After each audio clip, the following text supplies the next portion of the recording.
Praise the Lord. യെശയ്യാ പ്രവചനം 46-ാം അധ്യായം 10-ാം വാക്യം. ആരംഭത്തിങ്കൽ തന്നെ അവസാനവും പൂർവകാലത്ത് തന്നെ മേലാൽ സംഭവിപ്പാനുള്ളതും ഞാൻ പ്രസ്താവിക്കുന്നു. എൻ്റെ ആലോചന നിവൃത്തിയാകും, ഞാൻ എൻ്റെ താല്പര്യമൊക്കെയും അനുഷ്ഠിക്കും എന്ന് ദൈവം പറയുന്നു. ദൈവത്തിന് മാത്രം പറയാൻ കഴിയുന്ന ഒരു വാക്യമാണ് നാം വായിച്ചത്. അവസാനം എന്താകും? Praise the Lord.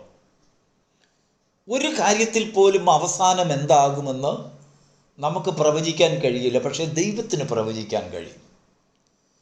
നമ്മളിപ്പോൾ ഒരു യാത്ര ഇവിടെ നിന്ന് ആരംഭിക്കുകയാണ്. തിരുവനന്തപുരത്തേക്ക് പോകുവാൻ, ഇല്ലെങ്കിൽ വിദേശത്തേക്കൊന്ന് പോകുവാൻ. അവിടെ ചെന്ന് എത്തുമോ ഇല്ലയോ എന്ന് നമുക്ക് പ്രവചിക്കാൻ കഴിയില്ല. എന്നാൽ ദൈവത്തിന് കഴിയും. ഒരു മനുഷ്യൻ എങ്ങനെ ആയിരിക്കണം, അവൻ്റെ ആരംഭം കണ്ടുകൊണ്ട് ദൈവം പറയാണ് അതിൻ്റെ അവസാനം ഇങ്ങനെയാണ്.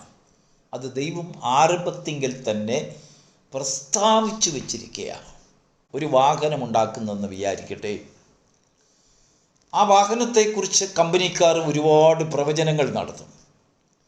ഇതിന് ഇത്ര കിലോമീറ്റർ സ്പീഡ് കിട്ടും, ഇന്ന രീതിയിൽ ഉപയോഗിച്ചാൽ ഇന്ന എത്രാമത്തെ വർഷം ഇത്ര കിലോമീറ്റർ കഴിയുമ്പോൾ ഇന്ന പാർട്സുകൾ കേടാകും, അത് റീപ്ലേസ് ചെയ്യണം, അല്ലെങ്കിൽ ഇത്ര വർഷത്തിന് ശേഷം അത് സ്ക്രാപ്പിലേക്ക് പോകണം. ഇങ്ങനെയൊക്കെ കമ്പനി ആ വാഹനത്തെക്കുറിച്ചൊരു തലേവര എഴുതിയിട്ടുണ്ട്. പലപ്പോഴും അത് സംഭവിക്കാറില്ല. അവർ പറയുന്നതിനേക്കാൾ വേഗത്തിൽ അത് സ്ക്രാപ്പിൽ കൊടുക്കേണ്ട ഗതികേടുണ്ടാകും. ചിലപ്പോൾ അവർ പറയുന്നത് പോലെ കാര്യങ്ങൾ നടന്നിരിക്കാം. എന്നാൽ മിക്കയിടത്തും അങ്ങനെ സംഭവിക്കുന്നില്ല. പറയുന്നതിനേക്കാൾ കൂടുതൽ കാലം ആ വാഹനം ഉപയോഗിക്കുന്നവരുണ്ട്. അവർ പറയുന്ന വേഗതയേക്കാൾ കൂടുതൽ, അല്ലെങ്കിൽ കിലോമീറ്ററിനേക്കാൾ കൂടുതൽ അതിൽ നിന്ന് കിട്ടുന്നവരുണ്ട്. എത്ര പരിശ്രമിച്ചിട്ടും ഒന്നും അതിൻ്റെ അയൽവക്കത്ത് പോലും ചെല്ലാനൊക്കാത്ത വാഹനങ്ങളുമുണ്ട്. അതെന്തുകൊണ്ടാണ് സംഭവിക്കുന്നത്? നോക്കൂ, ഒരു മനുഷ്യൻ ഒന്നിനെക്കുറിച്ച് ആരംഭിക്കാമെങ്കിലും അവസാനത്തെ ഇന്നതാകുമെന്നുള്ള പറയുവാനുള്ള ഒരു അധികാരം, അല്ലെങ്കിൽ ഇന്നതാകുമെന്ന് അനുഷ്ഠിച്ച് കാണിക്കുവാൻ ദൈവത്തിന് മാത്രമേ അധികാരമുള്ളൂ. അവസാനത്തിന്മേൽ ദൈവം തൻ്റെ പിടി മുറുക്കുന്നു. അതാണ് ദൈവത്തിൻ്റെ പരമാധികാരം. നമുക്കൊരു ജീവിതം ചെയ്യാം, നമുക്കൊരു യാത്ര തുടരാം, നമുക്കൊരു കാര്യങ്ങൾ ചെയ്യാം, ഒരു ജോലി ചെയ്യാം, ഒരു കാര്യങ്ങളെ ഉണ്ടാക്കാം, അല്ലെങ്കിൽ ഒരു കാര്യങ്ങൾക്ക് തീരുമാനമെടുക്കാം, ഒരു കാര്യങ്ങളെ നമുക്ക് വാങ്ങിക്കാം, വില കൊടുത്ത് വാങ്ങാം, ഒരു കാര്യങ്ങൾക്കെല്ലാം നമുക്ക് പദ്ധതികൾ ഉണ്ടാക്കാം. പക്ഷെങ്കിൽ അതിൻ്റെ അവസാനം എന്താകും? ഇത് മനുഷ്യ ജീവിതത്തിൻ്റെ ആ കരങ്ങളിൽ ദൈവം അധികാരം കൊടുത്തിട്ടില്ല. ദൈവത്തിൻ്റെ പരമാധികാരത്തിൽ വച്ചിരിക്കുകയാണ്. ദൈവത്തിന് മഹത്വമുണ്ടാകട്ടെ. മോശയോട് ദൈവം പറയുകയാണ്, ഞാൻ കുരുടനെ സൃഷ്ടിച്ചു, ചെകിടനെയും ഊമനെയും മുടന്തനെയും ഒക്കെ ഞാൻ സൃഷ്ടിച്ചിട്ടില്ലേ? ഒരു സംസാരശേഷിയുടെ കാര്യത്തെക്കുറിച്ച് മോശ തൻ്റെ പരാതി ദൈവത്തോട് പറഞ്ഞപ്പോൾ അവന് കൊടുത്ത മറുപടിയാണ്, നോക്കൂ മോശേ, ഇവരെയൊക്കെ ഞാനാണ് സൃഷ്ടിച്ചത്. അപ്പോൾ ഒരു കുരുടനായി ജനിച്ചു എങ്കിലും അവൻ കുരുടനായി മരിക്കുവാൻ ദൈവം എഴുതി വച്ചിട്ടില്ല, പ്രസ്താവിച്ചിട്ടില്ല. അവന് കാഴ്ചയുടെ ഭാഗത്തേക്ക് കടന്നു വരാം. നമുക്കറിയാം, യേശുവിൻ്റെ ജീവിതകാലത്ത് കർത്താവ് ഈ ഭൂമിയിൽ വന്ന് ശുശ്രൂഷ ചെയ്യുന്ന സമയങ്ങളിൽ അമ്മയുടെ പിറവിയിലെ കുരുടനായവനെ കർത്താവ് സൗഖ്യം കാഴ്ച കൊടുത്തു. അതിൻ്റെ അർത്ഥം അവൻ കാഴ്ചയില്ലാത്തവനായി മരിക്കണമെന്നായിരുന്നില്ല ദൈവത്തിൻ്റെ പദ്ധതി.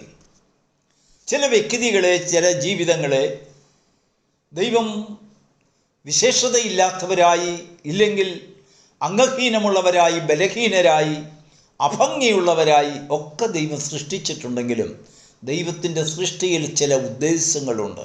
ചില ജീവിതങ്ങളെ ദൈവത്തിൻ്റെ നാമമഹത്വത്തിനായി ദൈവം ഉപയോഗിക്കും. അത് വലിയൊരു മർമ്മമാണ്. എന്നാൽ ആരെ തിരഞ്ഞെടുക്കേണ്ടു, എങ്ങനെ തിരഞ്ഞെടുക്കേണ്ടു, എപ്പോൾ തിരഞ്ഞെടുക്കേണ്ടു എന്നുള്ള ഒരു പരമാധികാരം ദൈവകരത്തിലായിരിക്കുന്നു. അതിനെ തിരിച്ചറിയുക എന്നുള്ളതാണ് മനുഷ്യൻ്റെ ആത്മീക ജീവിതത്തിലെ ദൗത്യം. Praise the Lord. ഉദാഹരണമായി പറഞ്ഞാൽ, ഒരു വലിയൊരു ഹൈവേയിൽ കൂടെ നമ്മൾ യാത്ര ചെയ്യുന്നു എന്നിരിക്കട്ടെ. ആ യാത്ര ചെയ്യുമ്പോൾ ധാരാളം സൈൻ ബോർഡുകൾ കാണാം. അനേകം കമ്പനികളുടെ അവരുടെ പ്രൊഡക്റ്റിൻ്റെ അഡ്വർടൈസ്മെൻറ്റ് ഉള്ളതായ വലിയ കട്ടൗട്ടുകൾ, ബോർഡുകൾ, ചിത്രങ്ങൾ അവിടെ ഇവിടെ ആയിട്ട് പതിപ്പിച്ച് പലയിടത്തും അലങ്കാരങ്ങളും മനുഷ്യന് ആകർഷണം തോന്നത്തക്ക രീതിയിലുള്ളതായ ചിത്രരചനകളും വാചകങ്ങളും വാക്കുകളും ഒക്കെ അതിന്മേൽ ചാർത്തിയിട്ടുണ്ടാകാം. എന്തിനാണെന്നറിയാം? മനുഷ്യൻ്റെ ശ്രദ്ധ പിടിച്ചു പറ്റുവാൻ. എന്നാൽ നമുക്കറിയാമോ, ഇവയൊക്കെ അവിടെ സ്ഥാപിക്കുന്നതിന് മുമ്പ് പർട്ടിക്കുലർ കമ്പനിക്കാർ അതിൻ്റെ വിദഗ്ധരുമായി ആ റോഡിൽ കൂടെ ഒരു സുദീർഘമായ യാത്ര നടത്തിയിട്ടുണ്ട്. എന്തിനാണെന്നറിയാം? മനുഷ്യൻ്റെ ദൃഷ്ടി പതിക്കുന്ന സ്ഥലം എവിടെ, ഏത് കോർണറിൽ. അങ്ങനെ അവർ വിശകലനമായി യാത്ര ചെയ്തിട്ട് ആ വിദഗ്ധരായിട്ടുള്ളവർ ചില വളവുകളും തിരിവുകളും കുന്നുകളും മലകളും താഴ്വരകളും ഒക്കെ അവരുടെ കമ്പനികളുടെ അഡ്വർടൈസ്മെൻറ്റിന് വേണ്ടി ചില സ്ഥാനം കണ്ടുപിടിക്കുന്നു, വാടകയ്ക്കെടുക്കുന്നു. ആകാശത്തിലെ ദൃഷ്ടി, ആ സൗന്ദര്യം അവർ വാടകയ്ക്കെടുക്കുകയാണ്. എടുത്തിട്ട് അവരുടെ പ്രൊഡക്റ്റിൻ്റെ ആ അഡ്വർടൈസ്മെൻ്റ് അവിടെ വയ്ക്കുന്നു. അവർക്കറിയാം ആ ചരിവിൽ നിന്നും ആ മലകളിൽ നിന്നും ആ ദൃഷ്ടിയിൽ നിന്നും കമ്പനിക്ക് ആദായം കൊണ്ടുവരും എന്ന് പറഞ്ഞതുപോലെ ദൈവം നമ്മെ ചില സ്ഥാനങ്ങളിൽ, നമ്മൾ മനസ്സിൽ പോലും ചിന്തിക്കാത്ത ചില സ്ഥാനങ്ങളിലും സൗകര്യങ്ങളിലും താഴ്വരകളിലും മലകളിലും ഒക്കെ ദൈവം നമ്മെ സൃഷ്ടിച്ചാക്കും, കൽപ്പിച്ചാക്കും. എന്തിനാണെന്നറിയാമോ? ദൈവനാമത്തിന് വേണ്ടി മഹത്വം കൊണ്ടുവരാൻ. നമ്മുടെ ദൃഷ്ടിയിൽ ഒരു പ്രയോജനവുമില്ലാത്ത നമ്മളെ ദൈവം ചില സ്ഥാനങ്ങളിൽ കൊണ്ട് നിർത്തുമ്പോൾ അതിൽ നിന്നും ദൈവത്തിൻ്റെ നാമം മഹത്വപ്പെടും. നോക്കൂ, ലാസറിനെ ദൈവം ഉയർത്തെഴുന്നേൽപ്പിച്ചപ്പോൾ ചുമ്മാതെ ഒരു മരിച്ചവരെ ഉയർത്തെഴുന്നേൽപ്പിച്ച് അഡ്വർടൈസ്മെൻറ്റ് നേടാനല്ല കർത്താവ് നോക്കിയത്. പിന്നീട് ഈ ലാസറിനെ കാണാൻ യഹൂദന്മാർ പലരും കൂടി. ഈ ലാസറിനെ കാണാൻ വന്നവർ ദൈവരാജ്യത്തെക്കുറിച്ചുള്ള സുവിശേഷം അറിഞ്ഞു. ഇവൻ സാക്ഷാൽ ദൈവപുത്രനെന്ന് അംഗീകരിക്കുവാൻ തക്കതായ കാരണങ്ങളും സൗകര്യങ്ങളും സാഹചര്യങ്ങളും ദൈവം അവിടെ സൃഷ്ടിക്കുകയുണ്ടായി. പല കുരുടന്മാരെയും കർത്താവ് സൗഖ്യമാക്കിയപ്പോൾ അത് കേവലം അവർക്ക് വേണ്ടി ചെയ്ത ഒരു ഉപകാരമായിരുന്നില്ല. ആ സൗഖ്യത്തിൻ്റെ പ്രവൃത്തികളൊക്കെയും സർവശക്തനായ ദൈവത്തിൻ്റെ നാമത്തിനും സ്വർഗത്തിനും മഹത്വം വർദ്ധിപ്പിക്കുന്ന ചില ശുശ്രൂഷകളാക്കി. നാം ഇന്ന് വായിച്ചതായ വേദഭാഗത്തിന് തൊട്ടു മുമ്പുള്ളതായ വാക്യം, നിങ്ങളുടെ വാർദ്ധക്യകാലത്തും ഞാൻ അനന്യൻ തന്നെ, നിങ്ങൾ നരച്ചാലും ഞാൻ നിങ്ങളെ ചുമക്കും എന്ന് പറഞ്ഞാൽ നരച്ചവരെ എല്ലാം ദൈവം ചുമക്കുമെന്നല്ല അതിൻ്റെ അർത്ഥം. ചില ജീവിതങ്ങളെ നരച്ചാലും ചുമക്കുവാൻ ദൈവം താല്പര്യപ്പെടുന്നത് അവരിൽ നിന്ന് ചില വ്യക്തിപരമായ ചില കാര്യങ്ങളെ ദൈവം പ്രദർശിപ്പിക്കുവാൻ ആഗ്രഹിക്കുന്നു. അനേക യൗവന ജീവിതങ്ങളെ കർത്താവിങ്കിലേക്ക് ആദായപ്പെടുത്തുവാൻ ദൈവം ആ പ്രവൃത്തി ചെയ്യുകയാണ്. ദാനിയേൽ ദൈവത്തോട് പല ദർശനങ്ങൾ കാണുമ്പോൾ, ദൈവശബ്ദം കേൾക്കുമ്പോൾ ദാനിയേൽ ദൈവത്തോട് ചോദിച്ച ഒരു ചോദ്യം, കർത്താവേ, ഇതിൻ്റെ അവസാനം എന്താകും? അവസാനം കാണുവാൻ ഭക്തന്മാരുടെ ജീവിതത്തിൽ ഒരു താല്പര്യം. പ്രിയപ്പെട്ട ദൈവത്തിൻ്റെ മക്കളെ, നമ്മുടെ ജീവിതം ആരംഭിച്ചത് ദൈവമാണ്. നമ്മളിൽ ഒരു വേല ആരംഭിച്ചതെങ്കിൽ, ആ നിശ്ചയം നമുക്കുണ്ടെങ്കിൽ ഓർത്തുകൊള്ളുക, ദൈവം അതിൻ്റെ അവസാനം എന്താകുമെന്ന് ദൈവത്തിന് പദ്ധതിയുണ്ട്. താൻ നിർണയിച്ചതൊക്കെ നടക്കും, സാധ്യമാകും, അതിൽ നിന്ന് മാറ്റമില്ല. എന്നാൽ ദൈവം ചില ഓപ്ഷൻസ് നമുക്ക് തരുന്നുണ്ട്.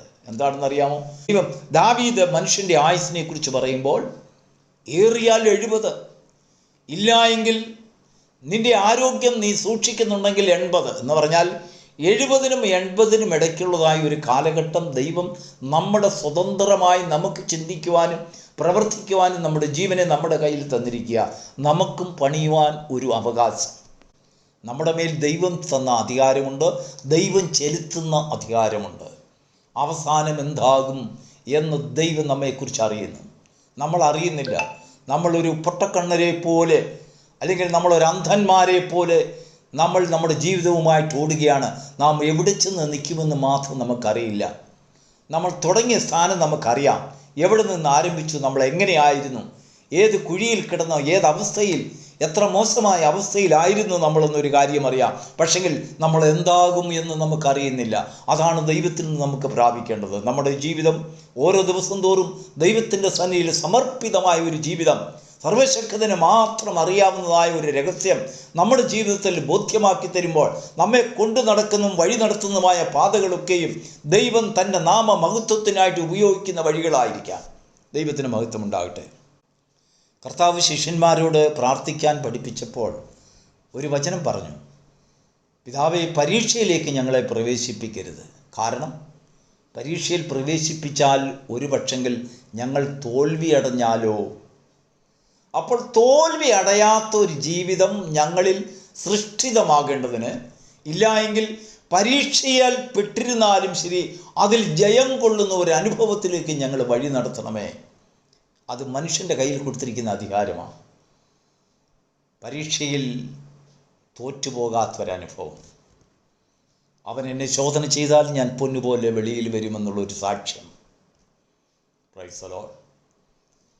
ആ പരീക്ഷ സമയത്തൊക്കെയും നമ്മൾ തളർന്നു പോകാതെ ദൈവം നമ്മളിൽ കൂടെ ഉദ്ദേശിക്കുന്നതായ അന്ത്യത്തിൻ്റെ താല്പര്യം നമ്മുടെ ജീവിതത്തിൽ പ്രാവർത്തികമാക്കുമാറ്, ദൈവനാമ മഹത്വത്തിന് വേണ്ടി നമ്മുടെ വഴിത്തിരിവുകൾ ഉപയോഗപ്പെടുമാറ്, നമ്മൾ ഈ ലോകത്തിൽ ദൈവത്തിന് യോഗ്യന്മാരായി തീരേണ്ടതിന്, ദൈവരാജ്യത്തിന് യോഗ്യന്മാരായി തീരേണ്ടതിന്, ഒരനുഗ്രഹിക്കപ്പെട്ട സമാധാനമുള്ള ഒരു ജീവിതത്തിൻ്റെ അവകാശികളായി മാറുവാൻ ദൈവത്തിൻ്റെ സന്നിധിയിൽ പല കാര്യങ്ങൾക്കും വേണ്ടി പ്രാർത്ഥിക്കുന്ന, ജാഗരിക്കുന്ന അനുഭവം നമുക്ക് ആവശ്യമാണ്. നരച്ചാലും നമ്മെ ചുമക്കാമെന്ന് പറഞ്ഞ ദൈവം, ആ ചുമക്കുന്നതിലൊക്കെയും ദൈവത്തിനൊരു ഉദ്ദേശം, ഒരു താല്പര്യം. അവൻ നമ്മളിൽ കൂടെ ഉദ്ദേശിച്ചിരിക്കുന്ന കാര്യങ്ങൾ നമ്മുടെ വാർദ്ധക്യകാലത്തും അത് സാഫല്യമാകണം, നടക്കണം. ദൈവം താല്പര്യപ്പെടുന്നത് അങ്ങനെയാണ്. അതുകൊണ്ടാണ് നവ്യം നമ്മെ ചുമക്കുന്നത്. നമ്മോട് കാണിക്കുന്ന ഒരു ദാക്ഷിണ്യമല്ല. നമ്മുടെ അവസാന കാലത്തിങ്കൽ ദൈവനാമ മഹത്വത്തിനല്ലാതെ അപമാനം വരരുത്. അതുവരെയും ദൈവം നമ്മെ സൂക്ഷിക്കുകയാണ്, പരിപാലിക്കുകയാണ്, ചുമക്കുകയാണ്. ആ ദൈവത്തിൻ്റെ നടത്തിപ്പുകളെ തിരിച്ചറിഞ്ഞുകൊണ്ട് ദൈവഹിതത്തിനായി ഏൽപ്പിച്ചു കൊടുക്കുന്ന ജീവിതങ്ങൾ ദൈവത്തിൽ നിന്ന് പ്രാപിക്കുന്ന പുകഴ്ചയും സമാധാനവും വലുതാകുന്നു. അതിനെ അവകാശമാക്കുവാൻ നമ്മുടെ ജീവിതം ഈ പ്രഭാതത്തിൽ ഒരുക്കപ്പെടുമാറാകട്ടെ. God bless you.